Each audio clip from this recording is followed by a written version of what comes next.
Hello champions and future champions, hello ChessMood family. GM Gabuzyan is here with you and welcome to our video. Today we will make the coverage of the daily lesson test answers for the November month. This is a test for the daily lesson number 305, Bishop A2 and B3 part. In other words, conditions when with our bishops we are deciding to take opponent's dangerous pawn or not to. This was a situation when white can easily capture on h7. The thing is, if black is not acting properly, we'll go back with the bishop and stay with an extra pawn. Otherwise, if they go g6 and try to catch it, we have a strong resource. White can play now pawn f5. If black takes with the bishop, bishop h6 is mating, and this is being very often blundered by opponents. After f5, if black takes with the g-pawn, we're still checking from h6 square. And the thing is, after king e7, pawn on f5 can be lost because there is a pin through the e file. Accordingly, at the beginning, bishop h7 is a strong decision. Let's go ahead and see the next one. This is a test for the daily lesson 306, Alekhine scan. The topic was to strengthen control over the open line. When you have some of your pieces doubled, you can even bring the other piece and make a bigger pressure. Also, we were doing it in a specific way. Here white can play queen e2 and try to go rook to e1, attacking opponent's pieces on the e file. But it's much stronger to play with the rook c2, king h8 and rook ce2 in order to have queen behind of the rooks. If you have watched the daily lesson, you will understand this idea. It's much stronger, and now white threatens to take opponent's pieces. In the meanwhile, black cannot even prevent this. So tripling up with rook c2 was a strong idea. Let's now go ahead and see the next one. This is a test for the daily lesson remove upcoming defender. In other words, when you're trying to attack an opponent's king, they might have strong defenders which join the game at a very unexpected moment and interrupt your attack. For example, here it's easy to blunder that after bishop d5 check and king h8, rook h7 is not winning.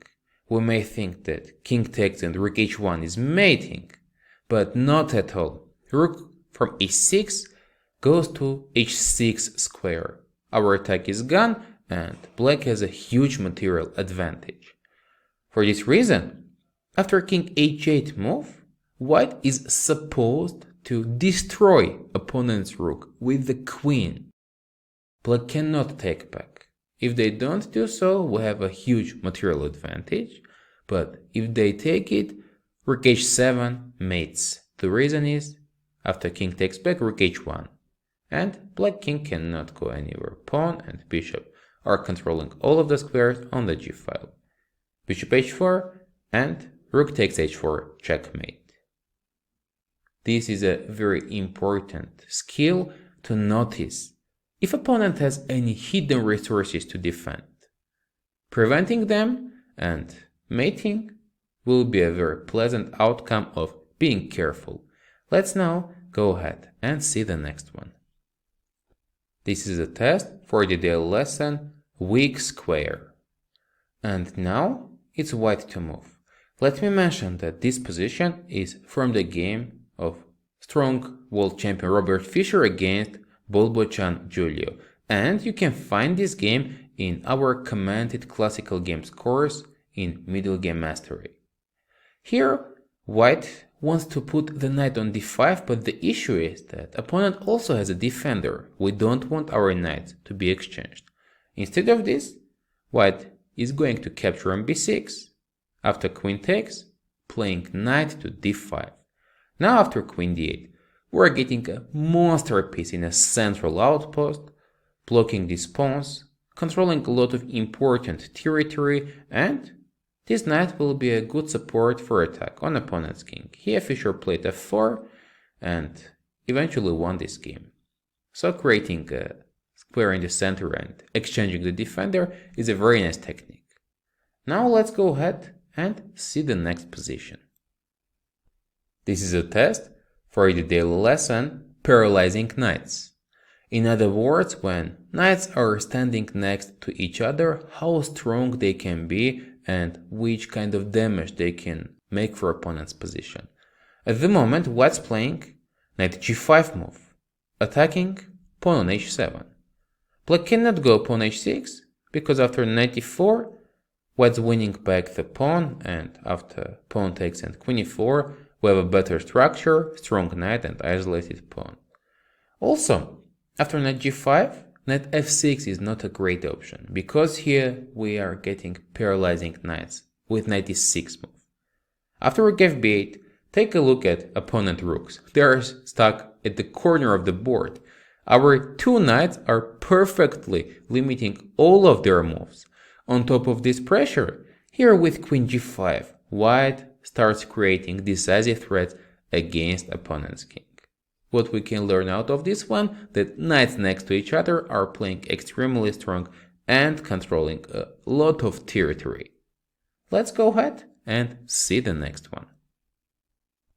This is a test for the daily lesson double pin.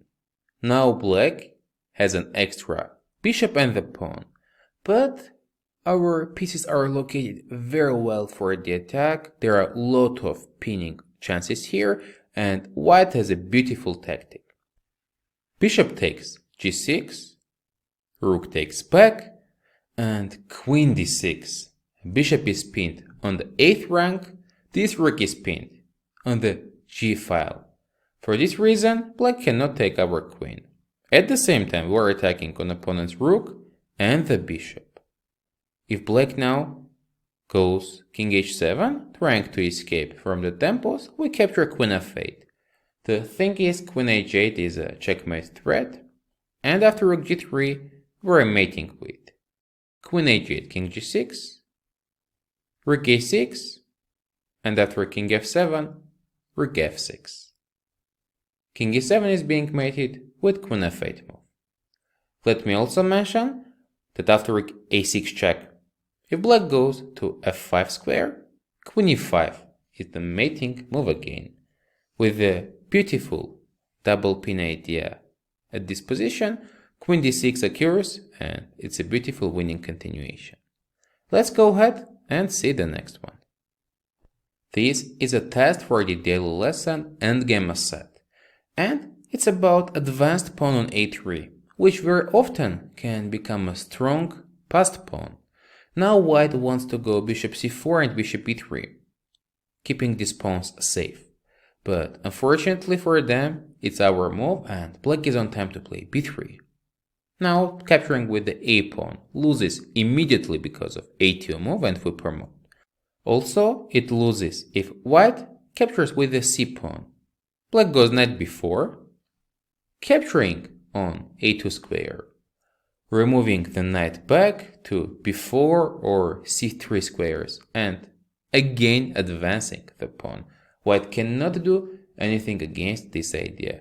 Their king is too far, and for this reason, black is winning.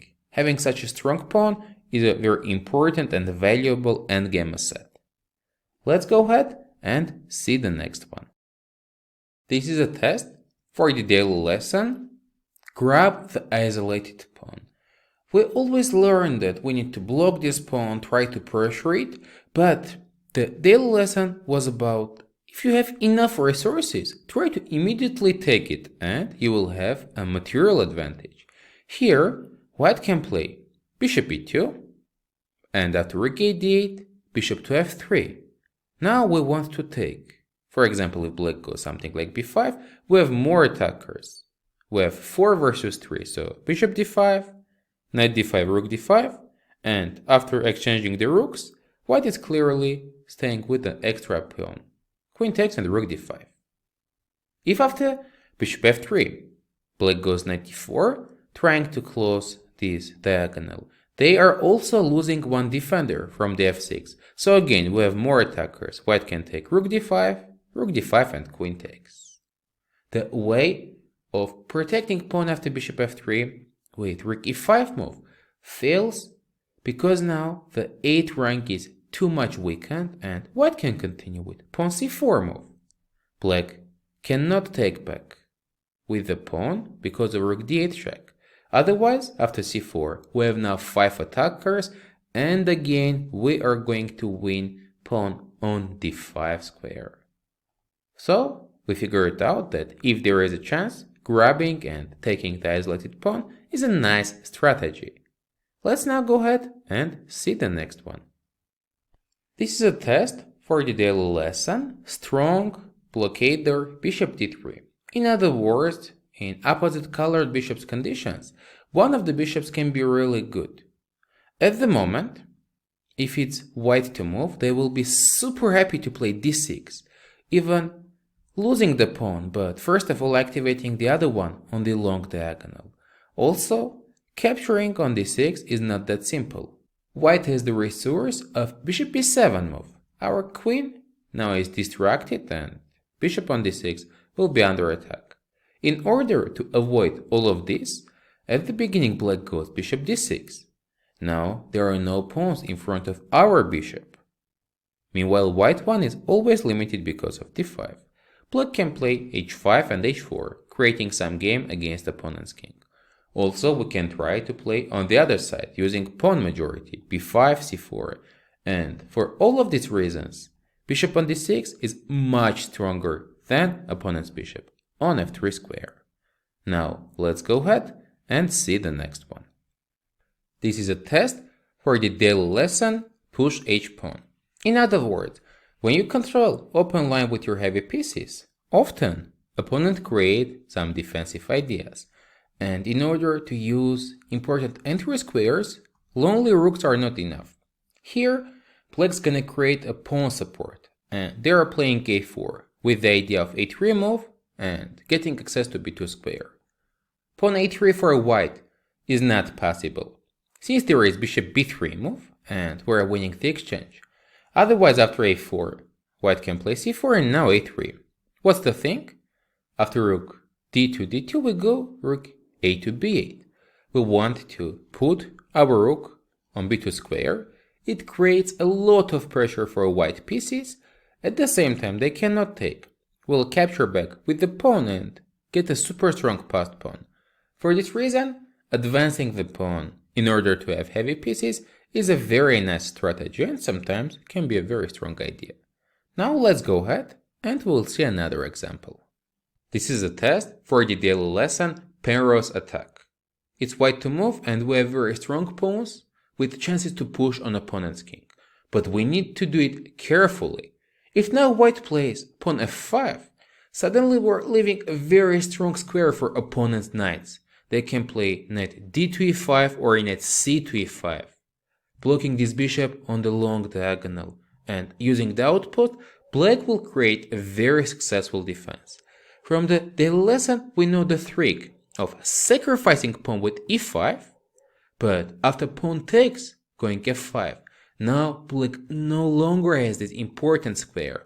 On top of this, our bishop is opened on this long diagonal. White can play some moves like bishop h6 or knight g5, followed by queen h4 and getting a very nice attacking position. Penrose attack is a very powerful attacking tool. Now let's go ahead and see our next example. This is a test for the daily lesson pawns don't move back. And here black continued f5 move. It looks aggressive, they want to go f4, put the knight on e5. But this move has the biggest downside and it's the weakness of e6 square. That's what white is going to use at the moment. We can continue rook e6, now d6 is under attack. And after f4, we go bishop e1. After knight e5, white can continue queen to e4, and as you can see, even though black gained this setup, pawn went to f4 and e6 is terribly weakened. Black cannot exchange this rook because we will ignore these ideas, playing bishop c3 Now after capturing, we take back.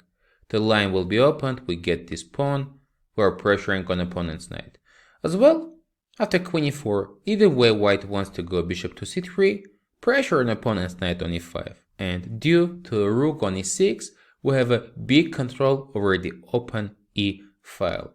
For this reason, beginning f5 is a terrible mistake since it's weakening important outpost. Let's go ahead and see the next one. This is a test for the daily lesson. Watch out for weaknesses. In other words, when opponent has some targets, instead of slowly activating your pieces, especially in the endgame taking king to the center, we can choose a strategy of trying to take this material right away. Here white has a good option of rook g6 move. Pawn on b6 is under attack, and after b5, we go rook to b6, forcing this pawn to move for one more square. Whenever black goes b4, already with rook b5 or rook c6 move, white's fixing this weakness since now it cannot be advanced and winning a pawn. It's a nice strategy, always paying attention for the opponent's weaknesses and the options if you can win some material. Let's now go ahead and see the next one. This is a test for the daily lesson, Cement Knight's Outpost. In other words, when opponent has a specific pawn structure, we are getting some nice squares for our knights. Here black is supposed to play knight c5. Now white would like to play pawn b4 and remove this knight, but the issue is after b4, knight b3 suddenly wins the exchange because of the fork. That's why after knight c5, white has to play queen c2. And we are on time to prevent pawn b4 move with our a5 idea. Now we get a very strong knight, all the time pressuring on opponent's pawn. If white still goes b4, after exchanging the pawns, we are gonna open up the a file. Now this is a target and we can bring another knight to c5 square, knight fd7. Now if white takes, we will take back with a knight again. In this way, black creates a nice outpost and a strong position for the piece. Let's go ahead and see the next one. This is a test position for a daily lesson queen versus two rooks. We have learned different strategies and we know that in order for queen to be successful, we need to weaken opponent's king's position. Now black has a simple idea of doubling up, taking pawn on a3 and pressuring on white's king. We have some time before black's gonna do this, and the best way to weaken opponent's king is to play f5 move. Even though we sacrifice a pawn, if now black takes, they will get double the ones, and after queen f6, white queen will have lot of options to check opponent's king. These pawns will be taken back as well. Capturing is a bad option for black, but after f5, if they ignore this and play something like rook a7, we can exchange the pawns and still play queen to f6. Even though after king h7 we don't have many checks, this king is very much weakened.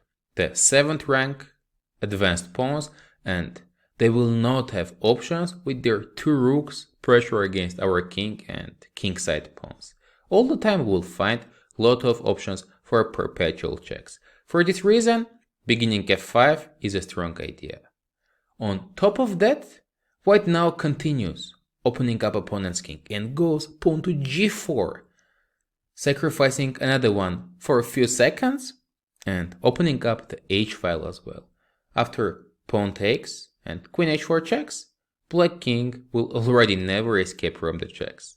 After king g7 we can take, now queen will have a lot of chances to give a perpetual check to opponent's king. In this way white's surviving in a difficult spot. It's a good strategy when you have queen versus rooks of opponent. Let's go ahead and see the next one. This is a test for the daily lesson, queen versus rook. This was part 2 and it's about king's safety. In other words, now we know the ideas, techniques for both sides, what the rooks are supposed to do and queen as well. Now, opponent's knight on g3 is under attack and we have a lot of options capturing it. But It's about the right capturing. And now if we're capturing it with the rook, long diagonal will be open. Black can try to put queen on e5, playing h5, h4 moves. And in the long run, black will have some chances to bother our king. In opposite, if at the beginning white's taking with the f pawn, this king will be extremely safe now. Queen is losing a lot of chances for the checks. If black tries to advance h5, h4 or f5, f4, we can locate one of our rooks on the 4th rank and it's gonna be a great defender. Against this stone wall, white king will never get any checks. And it means our rooks are gonna get freedom. So we will be able to capture opponent's pawns and win the game. So f takes g3 was the right move in this position. Now let's go ahead and see the next example. This is a test for the daily lesson Queen versus 2 Rooks, and it's part 3 when we're exchanging material in order to simplify position, getting Rook versus the Queen. Now it's white to move, and the best option to exchange a lot of pawns and pieces is to play d5. After exchanging the pawns, if black is not capturing back and goes e5, we'll play d6, getting super strong passed pawn. It doesn't favor us to black because with the support of the rooks, we will be able to advance it later on. After pawn takes d5, if black takes with the e-pawn, it's also not a very bright future. We can take knight d5, bishop d5.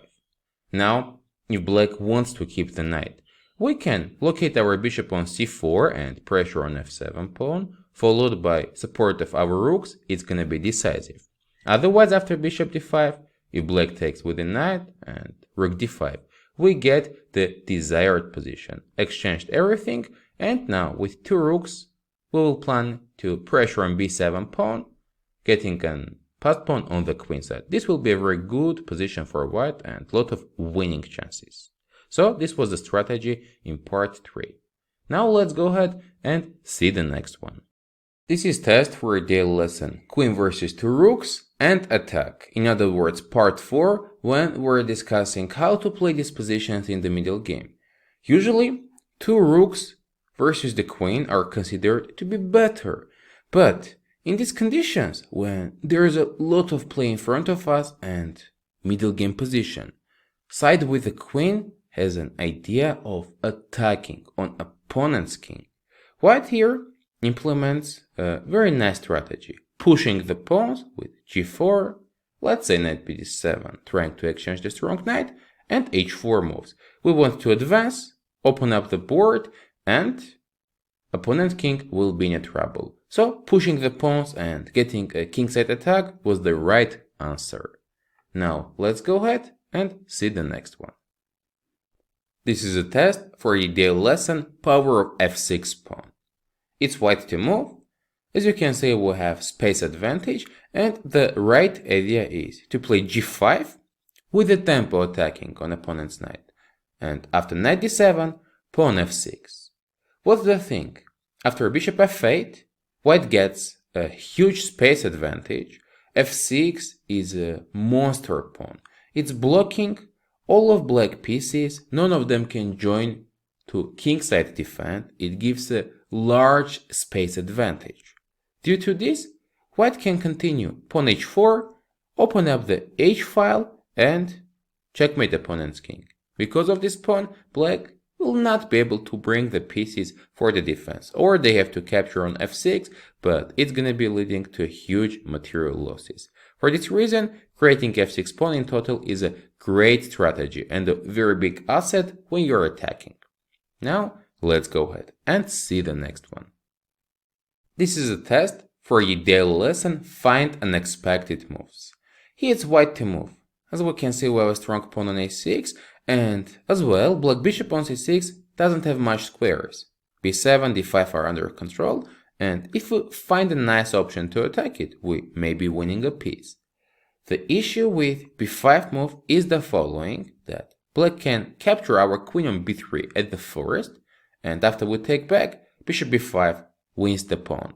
For this reason, at the beginning we need to play better, and there is a beautiful move of queen d5.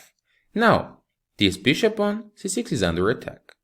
If black captures on d5 with the bishop, we take back with the pawn and suddenly black queen is getting trapped. This is our beautiful motive. With 2 pawns and the bishop, we trap opponent's queen.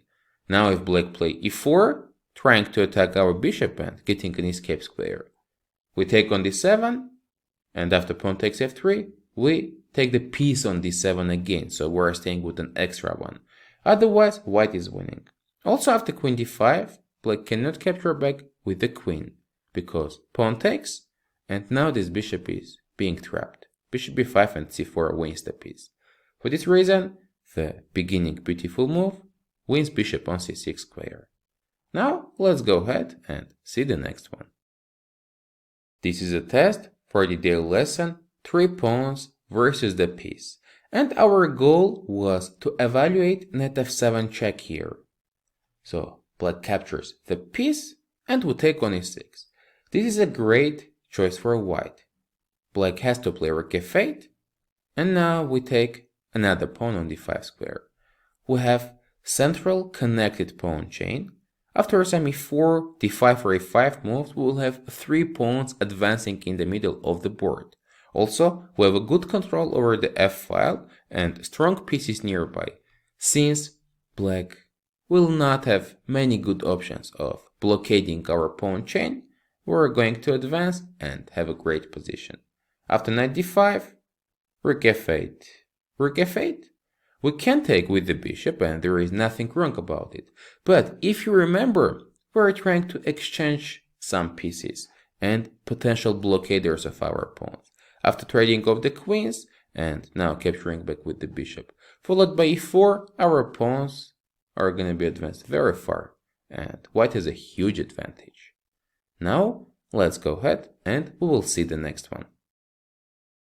This is a test for the daily lesson 3 pawns versus piece, and it's part 2. We had the question how to play here for white. We have pawns which we're trying to advance.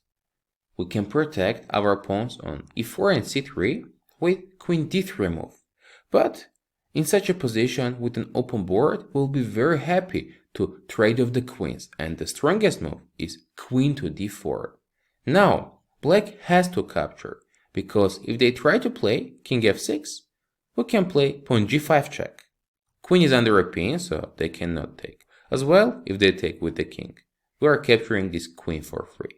That's why after queen d4, black has to take, and now an important part. Capturing with the king is gonna be a mistake, because we are keeping our doubled pawns on the c file. It's a wrong decision. It's much stronger to correct our pawn chain with capturing c takes d4. Now we have 3 pawns ready to advance next to each other, and bishop and opponent's king will not be able to prevent this advancement. For this reason, trading off the queens and getting 3 pawns is a strong strategy. Now let's go ahead and see the next one. This is a test for the lesson trapped on the 7th rank. In other words, we are supposed to evaluate rook takes b7 move in this position. Now black has a choice. They can try to play long castle and attack our rook on b7 with the tempo. On top of this, creating a threat of bishop c5 check, and our bishop on d2 will be under attack. Just the thing is that now white can go rook to b3, and after bishop c5, play bishop to e3, keeping the material. But instead of this, black has a stronger option. After rook takes b7, they can play bishop c5 check, king f1, bishop b6, and now our rook is trapped. And after a5 move, they are taking this exchange with long castle. We cannot escape. If we play pawn a6, bishop on d2 is under attack as well. Also let me mention that after bishop b6, if we go bishop to g5, trying to prevent long castle, black king is also on time. Since we're wasting tempo on bishop g5 move, they can play king d7, a5, and importantly, king to c6. Because after a6, we need to have king b5 option. Now we take the pawn and taking the rook on b7 as well. For this reason, capturing rook b7 at the beginning is a mistake. Often, doing this kind of moves, we need to be very careful about potential consequences. Now let's go ahead and we'll see the next example. This is a test for a daily lesson, Bishop versus Knight, opposite side castling. Topic was about that bishop is stronger because it's participating in defense and attack at the same time. It's a little tricky position because now white has a chance to capture pawn on e5 with bishop takes g6, pawn g6 and queen takes. It's a mistake. Now black continues, queen to c6, pressuring a lot on c2 pawn. After queen e4, which is the only good way to protect this spot, black can exchange the queens, and now after rook e8, even though they are pawn down, this is an equal endgame. Our pawns are doubled, black has 3 versus 1 on the king side, so they can't try to advance.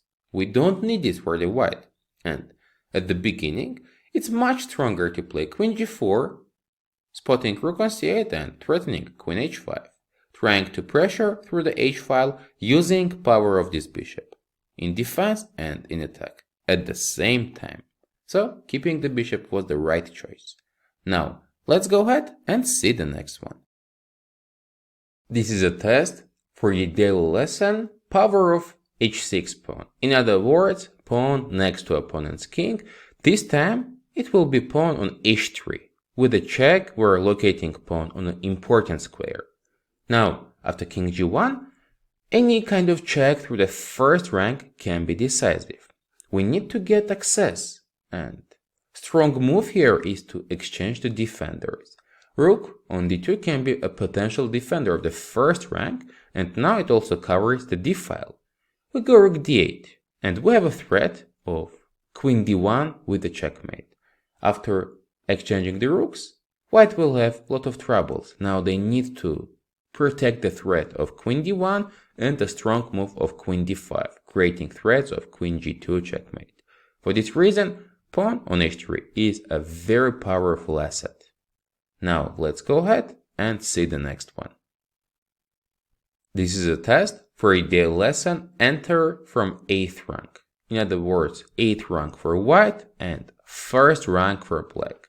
As we can see, black has some potential of creating threats. Though, if we play now, not very careful and start with rook a1, this is losing a piece because of queen c3 check. For this reason, we need to be careful and start with queen b1. Now, the threat is rook to a1 square and will create a lot of dangerous threats. White cannot play rook f1 because we have bishop h3 important check, distracting opponent's king and capturing the rook. After queen b1, white cannot play pawn h3 also. Even though it attacks our bishop, we will ignore this fact and play rook a1. The thing is, queen h1 is a mating threat, so it's not really important if bishop is hanging or it's not. After queen b1, white is in a huge trouble. Queen c3 check also doesn't work. We just play f6, and whatever white does on the next move, rook a1 is a decisive move. So the weakness of the 1st or 8th ranks is very important, and using it with the heavy pieces is a very strong idea.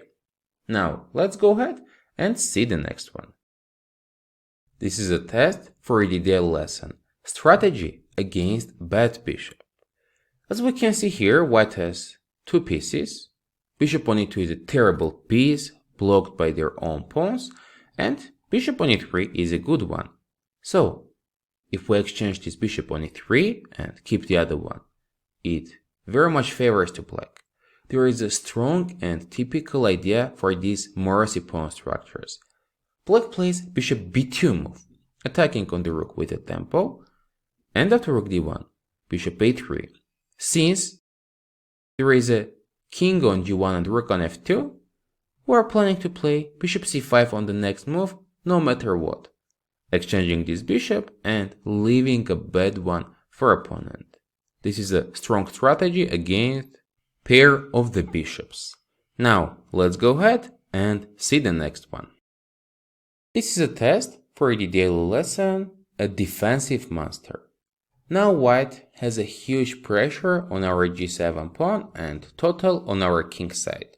We need to have some pieces nearby, and the strong way of playing is to go pawn e5, sacrificing this pawn, but after bishop takes, getting bishop f5 check.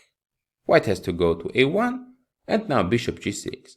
Out of the daily lesson you have seen how powerful this bishop is, controlling the g file, cementing pawns on h7 and f7, and playing against opponent's king as well. Now black will have a lot of attacking ideas on opponent's king. Let's go ahead and see the next one. This is a test for the daily lesson, space advantage strategy. In this position, it's white to move, and we had a question. Do we want to play e4 move or something else? Let me mention that going e4 is a huge mistake. It is a blunder, since after pawn takes and knight e4, black has a beautiful knight c5 resource. We cannot take back with the pawn, since our queen is not protected. And after knight c5, black takes back with the bishop. And black still keeps the extra pawn. For this reason, at the beginning we need to play differently.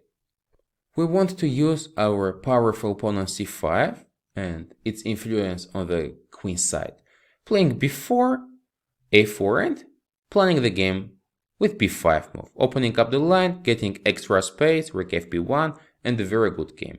Bishop on g3 is also a great supporter, since it doesn't allow black to fight for the b file. This was the right strategy in this position. Now, let's go ahead and see our last example for this video.